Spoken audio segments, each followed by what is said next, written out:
How many likes did you get? How many reposts did you get? How many mentions did you get? How many friends do you have? How many connections? It's not about satisfying you, it's about stimulating you. You can't ride on a roller coaster for 7 hours. It's too much.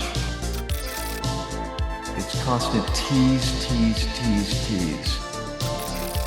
It's just this really important signal that shows the way that we've structured our society.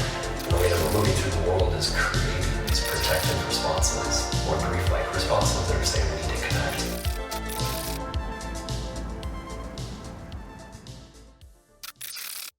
So I think that the common conception of dopamine is that it is about pleasure and reward. And that is certainly an important component of it, but it's only part of the story.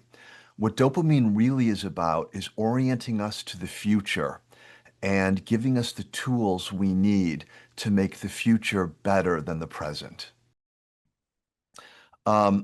Companies that sell consumer products are very interested in dopamine because dopamine not only gives us pleasure when we get something we think is going to make our life better, it's also responsible for craving, for that uncomfortable feeling that we don't have something we want and we want more of it.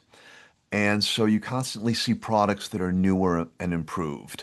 That triggers dopamine. If something is exactly the same, there's no better future there. But if it's new and improved, that's going to give you some dopamine and trigger it. Now, nobody studies dopamine more than the social media companies.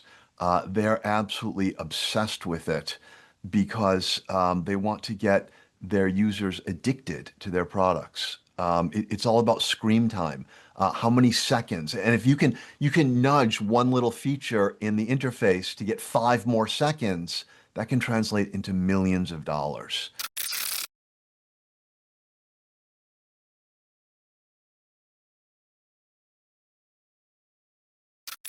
There are some biological realities. These are really common. It's kind of like sleep, diet, exercise, right?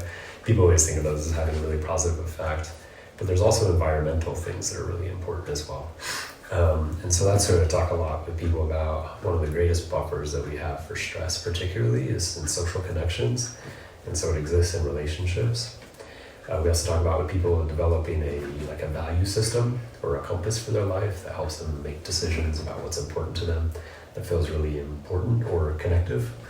And then we also talk about mindfulness practices and ways to be present and practice kind of like a variety of different attitudes that are shown to be helpful for mental health as well. Effortful things are shown to have a positive response when it comes to a thing like dopamine. And so from an effort standpoint of moving through the world, engaging with it, doing things with your hands, putting forth effort, there's a reward on the backside of that. But also in a very natural way, in which I think we're wired for it, is that when we do those things, naturally there's a dopamine on the front side of that that motivates us to do that.